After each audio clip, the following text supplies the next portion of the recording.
You are now listening to the Curtis King Podcast.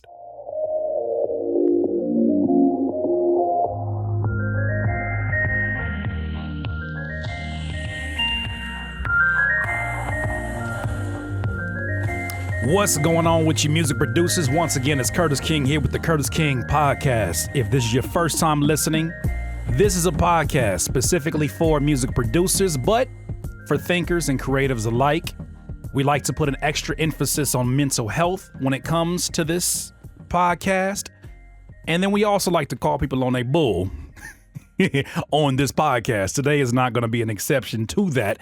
For those that are listening to the traditional podcasting platforms in the Spotify and the Apple Podcast, I just want to just quickly say thank you for listening and choosing to tune into this podcast. We also like to encourage you to give us a 5-star rating as well as leave some commentary if there was something today that was said that resonates with you or you just want to share your experience with other people. We would greatly appreciate it. Secondly, shout out to my YouTube family. We also do a video version of this podcast on Curtis King TV. Curtis King with 2 S's. You can find that on YouTube and or in the show notes of the podcast. That being said, today, we're going to talk about the type of music producers that I would never purchase a product from. We're obviously talking about music producers that are individual brands, which you're starting to see more and more frequently pop up. You're starting to see producers that are selling their methods towards beat selling. They're selling their approach to whatever it is. I'm even opening up back my courses for Curtis King University, which if you go to curtisking.com, you'll be able to go ahead and access all the courses that I have available now. However, as you see more and more producers that are showing up and they're showing their face, there's something to be applauded. It's great to see more folks that are all throughout the lands of music production sharing their knowledge, sharing their strategies in an attempt to help other people. I think it's also an accomplishment to see us be the mascots and the faces of our products instead of hiring somebody else or, trying to do it in other ways. It's so encouraging to see. So I guess I got to make sure that I preface this first as that. However, just like in any other industry, you're going to have your people who come in and they have good intent, and you're going to have your folks that come in and they have very shallow intent. And I get hit with ads all the time, specifically on my Instagram. And this is not inspired by one in particular ad that I saw, but really just a growing group of advertisers that I don't think they understand, or they're not in tune, or they're out of the tone of the year that we're living in and the responsibilities that we have as quote unquote public figures. And I think it's time for a disruptor like me to talk about it. I've been watching all week a really great disruptor who I had no idea would be such a great disruptor in Kwame Brown. Kwame Brown, if you don't know, is a former NBA player that was a number 1 pick, was highly touted, and his career afterwards was underwhelming to what folks projected, right? Michael Jordan, one of the greatest, if not the greatest basketball player of all time, is actually the GM owner that drafted him. And with that kind of a cosign from one of the greatest players of all time, the pressure was on. He had a bit of a career that was underwhelming, to say the least. But aside from that, what got lost in the mix of that, since, folks made him the butt of the joke and they talked bad about, the things he didn't accomplish as a basketball player, what got lost in that is that he was a young man that was able to make a amazing living doing something that he loved and that provided for his family. And that is not a perspective we hear very often, or we haven't in the past heard very often, because there hasn't been platforms for folks like himself or like a Darko Milicic or a Greg Oden or players from any sport that had less than what they were projected outcomes from when they came out of college. I say this to say that he just had enough. And over the last month, he has been unloading full clip on basketball analysis, former players who have made him the butt of the joke. And because of these beautiful platforms like YouTube, Instagram Live, he now has a platform of his own, right? To say it how he wants, speak it how he wants, to people who are willing to listen and agree with this point of view. This hasn't always been like that, but that is the world we're living in. And it's a double-edged sword, but I tend to see it as a very positive thing because it makes us not see people in a one-dimensional perspective. It makes us see folks like Kwame Brown for the all-around human being that he is. Same thing with you and I. We are more than just music producers. We are more than just musicians. We are more than just what we do. Who we are is how we do it. And I think that he's showing how he did it, why he did it, the things that he may have endured during that process that we as fans don't have the pleasure of having perspective of. And he's unloading on these folks who have been making him the butt of the joke. They picked the wrong one because he has that Bernie Mac energy. This man is hilarious. This man is a disruptor. Just go check out a live stream or a compilation video on YouTube when you get a chance. You'll see that he represents the world we are living in now, and that you can no longer insult people and expect their long-term business. Now, what does it have to do with those advertisers that I talked about earlier? Well, I believe, and it's been my belief, it's not the first time that I've said this, that there's many of these advertisers that go through whatever their mentors or whatever their schooling of marketing is. And these mentors or these programs that they go through teach them how to sell in a very similar way to what pickup artists utilize, the tools that pickup artists utilize to get women. We're going to break all that down today. There's a term, and I want to get like a good definition on it because I know it for what it is, and I can see it from both perspectives, but there's a term that pickup artists use called nagging. Nagging is an act of emotional manipulation whereby a person makes a deliberate backhanded compliment or otherwise flirtatious remark. Make sure I got that. Had to go to the page. To another person to undermine their confidence and increase their need of the manipulator's approval. Now, to break that down, it is a form of emotional manipulation. It's like a guy walks up to a young lady and she's obviously beautiful. She might be a 9 or a 10 in most folks' books. And he already knows that everybody is Google-eyed around her. So he walks up to her and he says something that, and there's a few different parts of nagging we're going to talk about, but he'll walk up to her and he'll say something like, what is a nagging? What would be like, I don't know. That color doesn't look good on you. And she's like, wait a minute, what? Yeah, I don't think red's your color. Anyways, what's your name? And it may not be that direct. I don't utilize these tools, but I understand it when I see it. Basically what it is that you take a guy who maybe on most folks' scale is a 6, 7, and wants a woman that is on an 8 or 9 or a 10 to come down to their level. Well, they must start poking at the things that they may be insecure about. Like, you're cute, even though you wear your hair like that. Thank you, I think. And it makes them supremely insecure, or it makes them self-conscious at least. And it brings them to a place where they no longer feel solid grounding underneath their feet. And now they're talking to this person that has flipped the script into, you want my approval. Even though they've never been qualified, you want their approval now. Well, why would you say that? What's wrong with my hair? What's wrong with the way that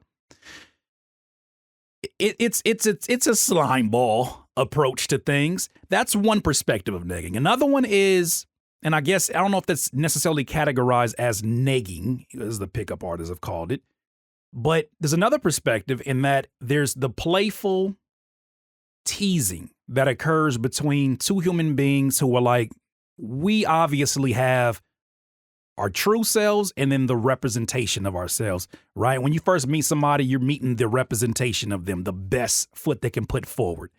And there's always that person that can be like, this party lame as hell, ain't it? Don't even front. Yeah, you know what? I'm glad you said that. I thought I was the only one that felt that way. And it's like you're able to do that. And then you start talking to one another and it's like, that's a pretty cool job if I knew what the hell that meant. And it's like, it's that playful back and forth and like, yeah, well, you want a Tic Tac? Oh, why would you say that? I just, it's warm in here. I don't know, maybe your tongue could use a Tic Tac.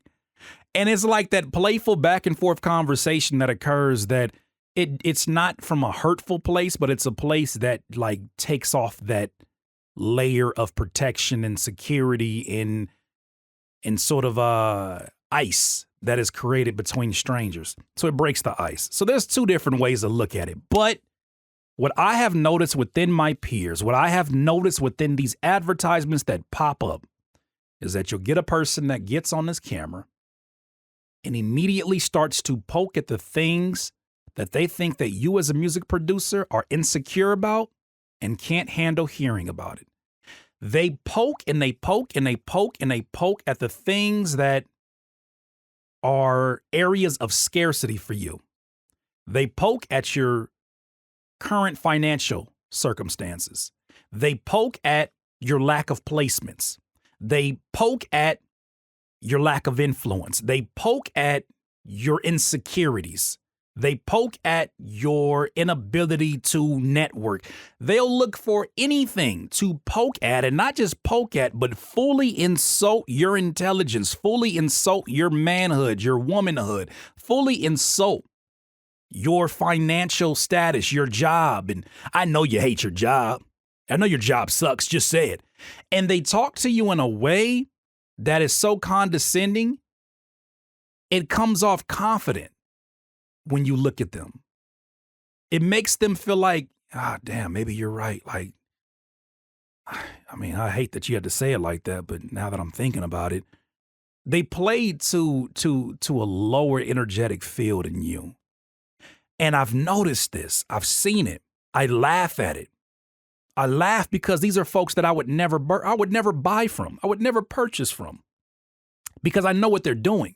And understanding that term negging, it's the same ideology and the same mindset applied to advertisement. Advertisement pops up, they find a problem in you. They poke at that problem. They make you feel like that problem is life or death for your music career as a producer. But before they go, they offer a solution that can comfort this problem that you weren't even thinking about 40 seconds before. They offer some kind of relief. And when they offer the relief, you're like, oh my God, man, well, hopefully I can afford it. And then they say programs like this usually cost this amount of money. And you're like, shit, I know it. But for today, for this price today, I can let it go for you. Really? They poke out another problem. And then, all of it is manipulation, right? All of it is manipulation, straight up. And part of it is just the psychology of buyers. We as human beings buy for two specific reasons. We buy to either attain pleasure or to avoid pain. That's the two reasons why we buy anything. The second one is the more powerful one. To avoid pain, we will do anything that we can to avoid pain, whether it's imaginary or it's real. I'll give you an example. There are products out here that sell us upon who we will become if we attain a certain vehicle or a certain car. This is what you're going to look like in this vehicle. This is what you're going to feel like. This is going to be the quality of life. These are the people that are going to be attracted to you. That one is to gain pleasure, right? The opposite would be, say, for instance, a safe, a money safe. The worst thing in the world is for you to make all that money that you're making and to have thieves, identity thieves, take it within a snap of a finger. Get this security system. Hackers online are becoming more intelligent by the day. Get this encryption software that is going to protect you for a lifetime with a snap of a finger. That's literally every product when you think about it. It's either to give you pleasure or to help you avoid pain. But that avoiding pain, generally when you ask people, would you rather buy something? Would you rather have one of two scenarios? One, would you rather learn how to make $20,000? Or would you rather know a way to protect $20,000 that you already have? Right? Now, depending on your circumstances, most folks probably would at this point be like, of course, it's 20,000. But the polls that they have shown that people want ways to protect it because they want to avoid the pain of losing what they've already worked for.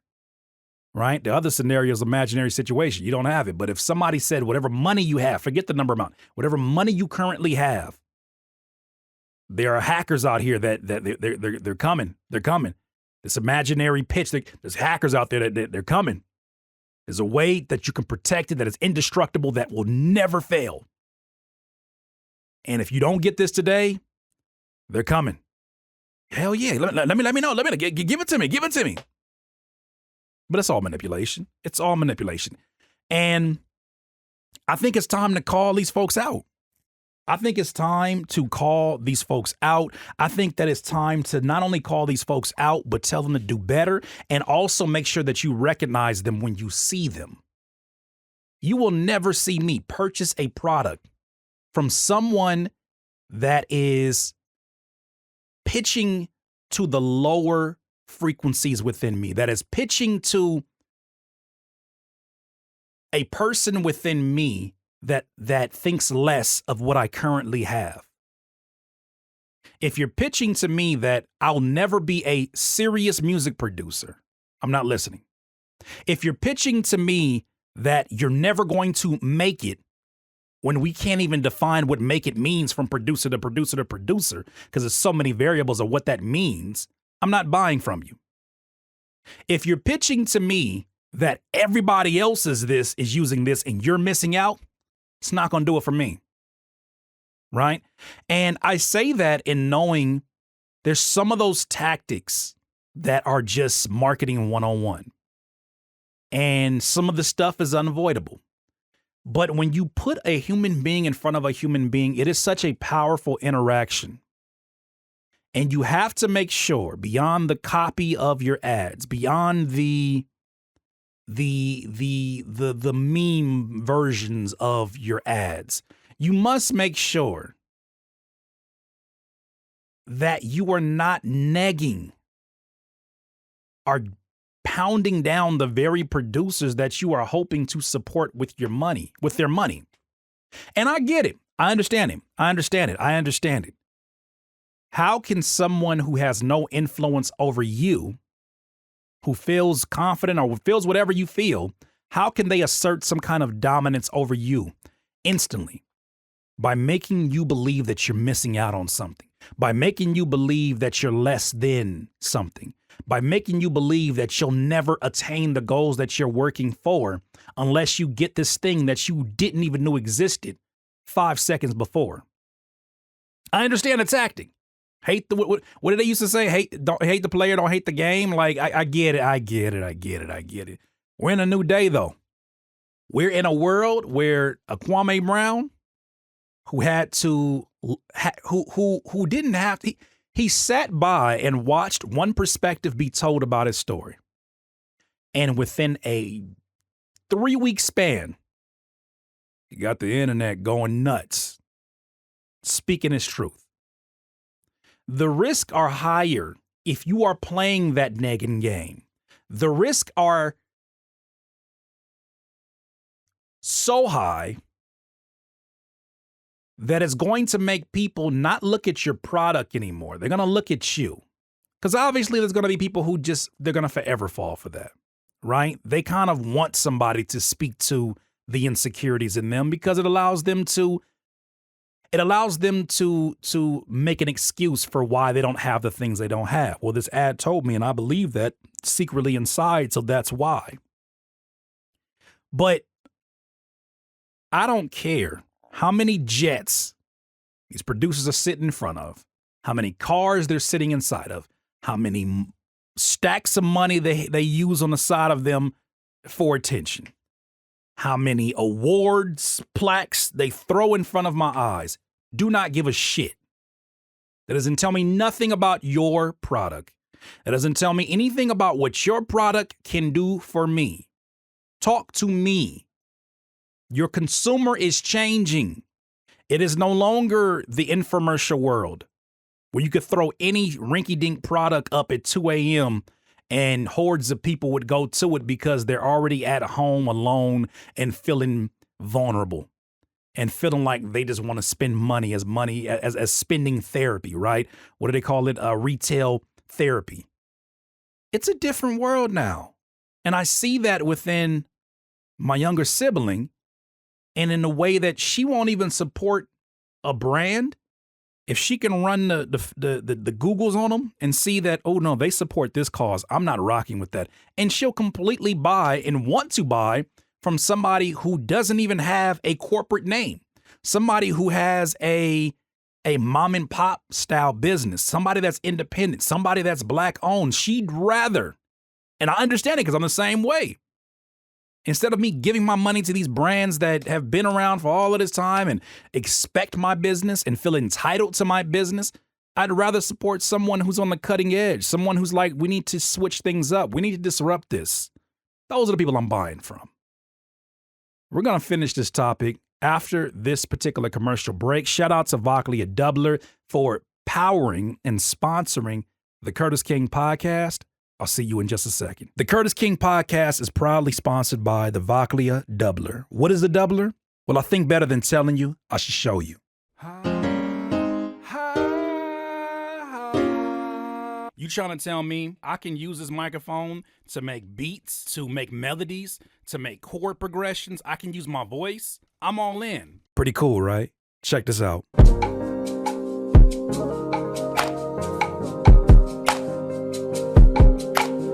The Voclia Doubler represents the future of making music. The Voclia Doubler is a real-time voice recognition MIDI controller. It offers up a never-before-seen way to translate your musical ideas into reality, using the one instrument you've been practicing since birth, your voice.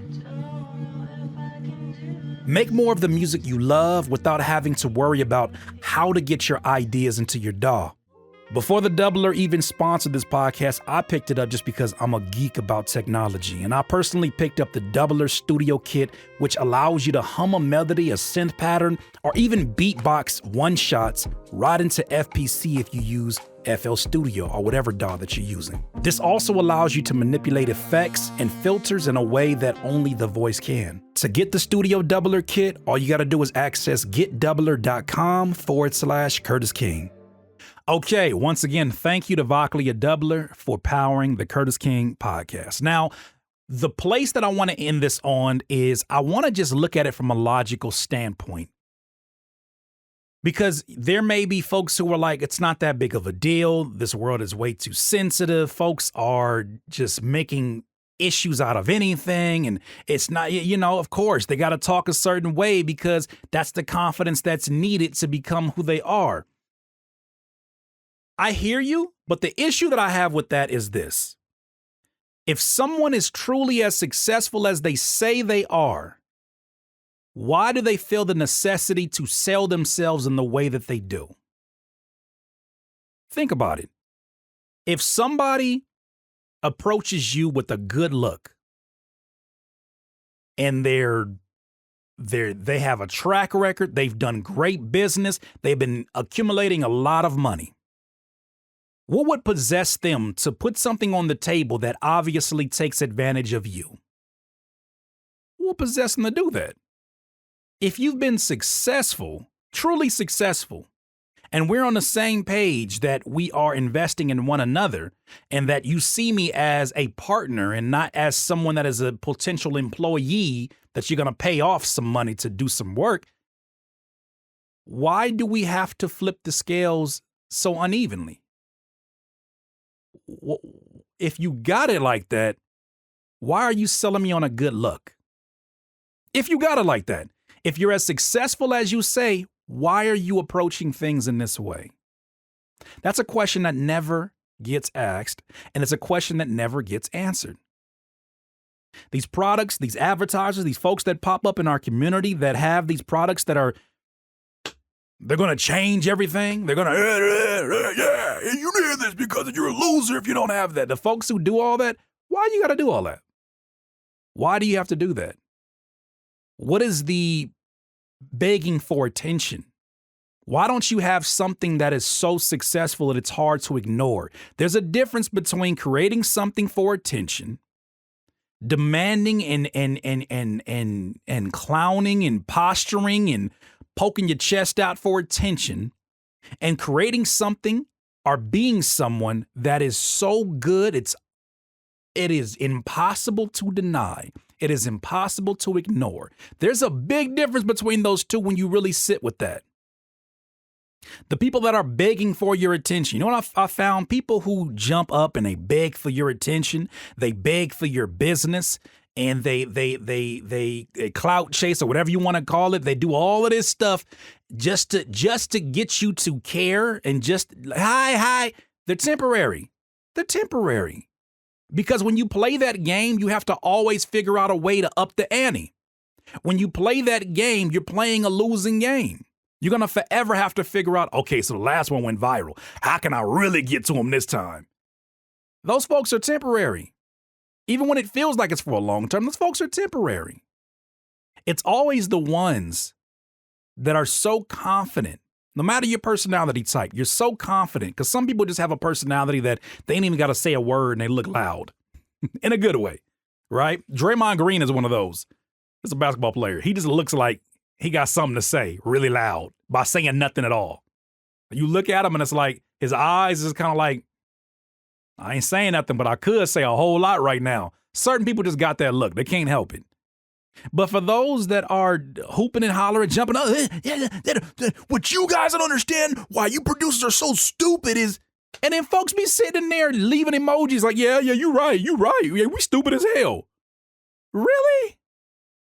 Really? You are no different from the unfortunate young lady who is approached by the bad boy, the asshole. That's the ones that get the girls, right? That's the one that gets the girls.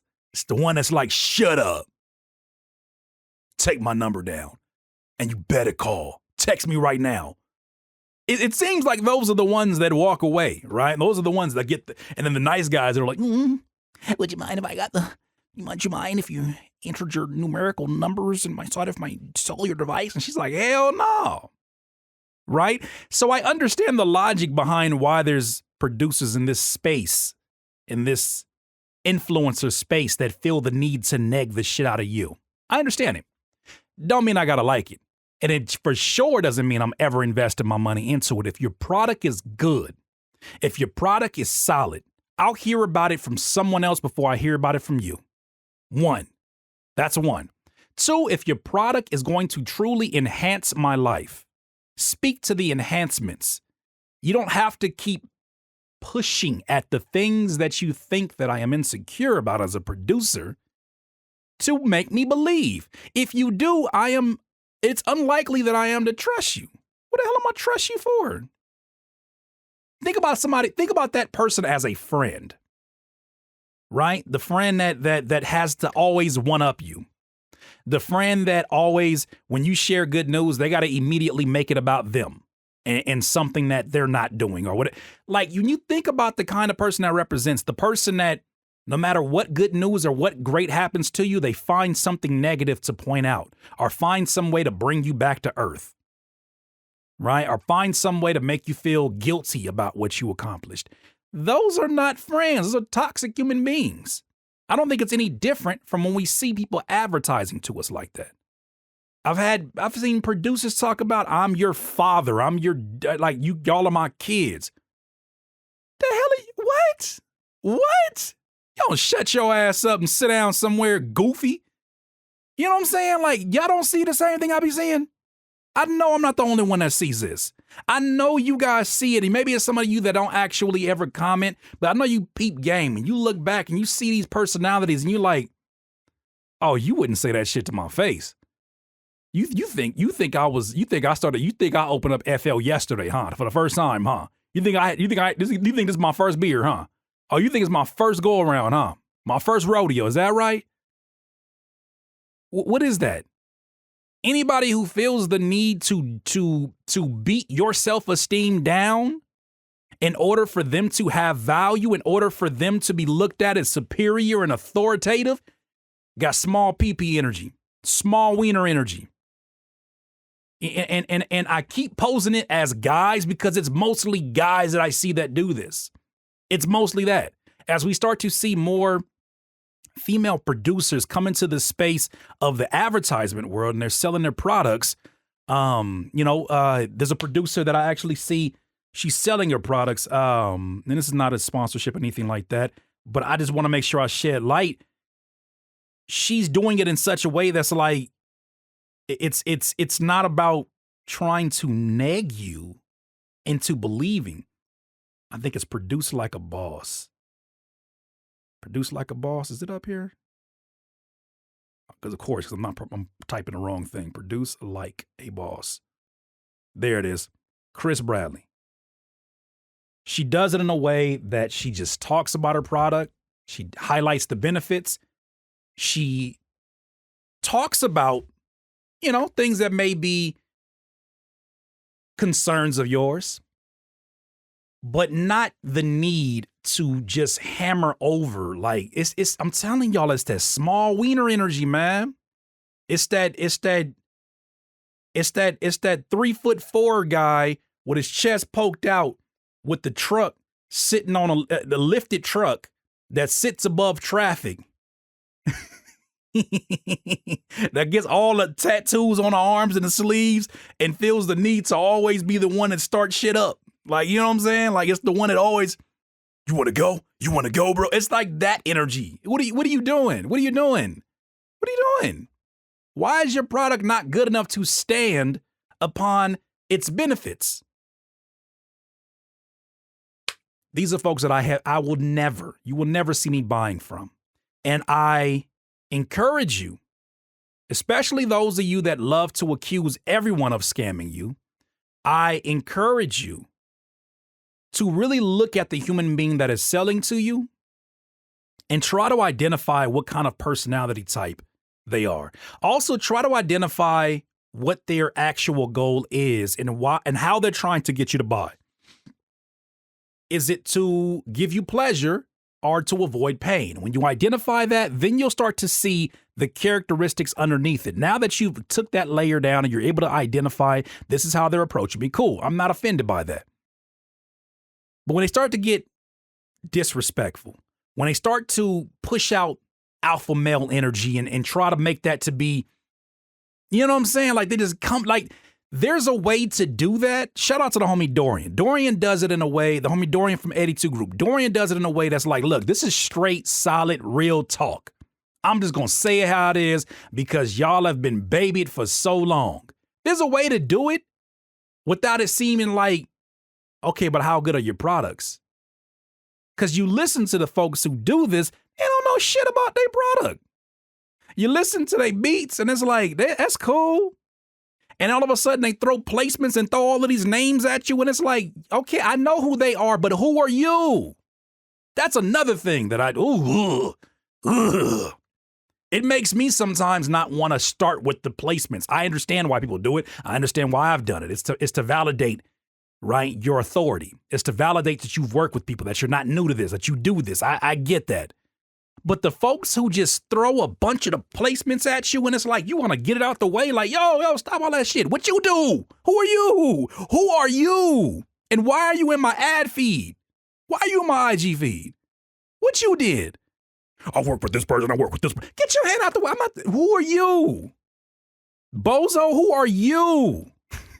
That's the only question I'll be having. And that gets me to click off an ad so quick. Help me to connect with the human being that you are, because that's the time that we're living in. When you don't do that, when you run the same game, it's going to be a producer that doesn't have a platform even as big as mine that is going to come out of nowhere and crumble the very weak foundation that you have doing business like that. In this day and age, in the same world as cancel culture, in the same world where perspectives that before weren't necessarily being shared is being shared now, don't get exposed. It ain't even gonna have to be me. I just want to plant the seeds. I just want those that watch and listen to this podcast to understand this exists and you're not crazy for feeling that way. Be careful of the purchases that you make when you're emotionally vulnerable. Be careful of any purchase that you make when you're highly emotional. Be careful of purchases that you make when you're desperate. Be careful of the purchases that you make when you're on a temporary high, right? Because most of the time, those are going to be unwise purchases. And sometimes we just got to make, us as human beings, we're going to make unwise purchases. That's part of our multifaceted experience as human beings. It's going to happen. But I have to encourage you to look twice before checking out. And I don't want you to just hold them that we're talking about. I sound like DJ Khaled. They don't want you to win. I sound like that. I'm sorry. But I'm not just saying hold them to that fire. Hold me to that fire as well. There's not a us versus them situation. This is, we need to all be accountable for the way that we address things. We need to all be accountable for the way that we attract human beings, not just numbers, not human producers, human beings to our products. I know that what I am asking is all truest and it is perfect scenario, and there's going to be assholes in every industry. There's going to be folks who are going to take advantage of you. You're going to get taken advantage of. I've been taken advantage of. It's a part of the lay of the land. But in this day and age, it is also the responsibility of folks like myself who are disruptors to speak about it, to say something about it, to plant the seeds so that the next time you see that, you're able to identify it for the small wee energy that it is. Sir, could you not throw these fancy things in front of my face? And could you just talk to me? If you have a system, well, let's talk about the system. Why are you throwing all that is low-hanging fruit? Why are you now turning around and saying your life isn't anything because you don't have these things? It's like that Jimmy Butler meme. What are we talking about? Hopefully today's podcast helps you identify those personality types, or at least helps you to understand you're not the only one that feels like that. Thank you once again for watching and listening to the Curtis King podcast. I want to say a very heartfelt thank you to everybody that's going to comment on this YouTube video. I'm sure there's going to be some clips here that y'all going to clip up and put up all on your social medias. And I highly encourage it, even though I'm not really on my social medias. I'm doubling and quadrupling down on YouTube because that's just where the world of my content is living at right now. But I just want to say thank you to everyone that continues to comment. Thank you for those that continue to support this podcast. I see us moving up in the charts. We got pretty damn high actually in the US for music commentary charts. I think the highest we ever been.